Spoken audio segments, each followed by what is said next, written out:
Hello friends, welcome back to another video.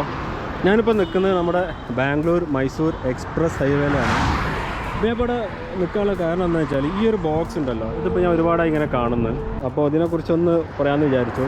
ഇതെന്ന് പറയുന്നത് നമ്മളൊരു സെക്യൂരിറ്റി അലാം സിസ്റ്റമാണ്. ഇപ്പോൾ എന്തെങ്കിലും ആക്സിഡൻറ്റ്, എമർജൻസി അങ്ങനത്തെ എന്തെങ്കിലും സംഭവങ്ങളൊക്കെ വന്നിട്ടുണ്ടെങ്കിൽ നമുക്ക് ഇത് അടുത്തുള്ള പോലീസ് സ്റ്റേഷനിൽ അറിയിക്കാൻ വേണ്ടിയുള്ളൊരു എമർജൻസി സെക്യൂരിറ്റി സിസ്റ്റമാണത് സംഭവം.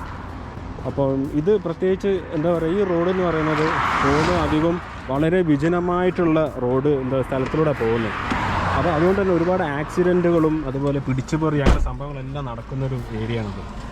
നമുക്ക് എന്തെങ്കിലും സംഭവം പറ്റിക്കഴിഞ്ഞാൽ ഒരു കുഞ്ഞു പോലും ഉണ്ടാവില്ല ഇവിടെ. അപ്പോൾ അതുകൊണ്ട് നമ്മളെ national highway authority of India സ്ഥാപിക്കപ്പെട്ടിട്ടുള്ളൊരു സംഭവമാണത്.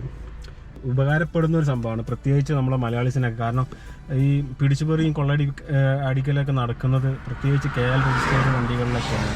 പ്രത്യേകിച്ച് ഈ ഏരിയ, ഞാനിപ്പോൾ നിൽക്കുന്ന ഏരിയയൊക്കെ രാത്രി കാലഘട്ടം എന്ന് പറഞ്ഞാൽ ഒരു കാരണവശാലും ഇവിടെ നിർത്താൻ പാടില്ല. കാരണം അത്രയ്ക്കും ഡേഞ്ചർ ആയിട്ടുള്ള ഏരിയകളാണ്. കാരണം ഒരു മനുഷ്യന് പോലും ഇല്ല ഇവിടെ.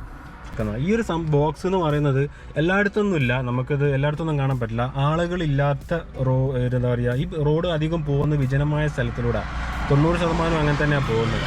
അപ്പോൾ അതുകൊണ്ട് തന്നെ ഇത് ആളുകളില്ലാത്ത സ്ഥലത്താണ് ഇത് കൂടുതലായിട്ട് നമുക്ക് കാണാൻ സാധിക്കുന്നത്. ഇത് മാത്രമല്ല, ഒരുപാട് ആക്സിഡൻറ്റും സംഭവങ്ങളൊക്കെ നടക്കുന്ന ഒരു റോഡും കൂടിയാണ്. ജസ്റ്റ് പോകുമ്പോൾ ഇങ്ങനെ ബോക്സ് ഇങ്ങനെ ഞാൻ കാണുന്നു. ഒന്ന് ഈ ഒരു സംഭവത്തെ പറ്റിയൊന്ന് അറിയിക്കാമെന്ന് വിചാരിച്ചു. അങ്ങനെ ജസ്റ്റ് ഒരു ചെറിയൊരു വീഡിയോ എടുത്താണ്. നിങ്ങൾക്ക് വീഡിയോ ഉപകാരപ്പെടുകയാണെങ്കിൽ ഒന്ന് ലൈക്ക് അടിക്കുക. അതുപോലെ തന്നെ നമ്മളെ വീഡിയോ എന്ന് പറയുന്നത്, നമ്മളെ ഒരു ചാനൽ എന്ന് പറയുന്നത് ബൈക്കുമായി റിലേറ്റഡ് ആയിട്ടുള്ള വീഡിയോസാണ് ഇടാറ്. അപ്പം താല്പര്യപ്പെടുകയാണെങ്കിൽ നിങ്ങൾക്ക് സബ്സ്ക്രിപ്ഷനും ഒന്ന് പരിഗണിക്കാവുന്നതാണ്. അപ്പോൾ ഏതായാലും നമുക്ക് അടുത്തൊരു വീഡിയോയിൽ കാണാം.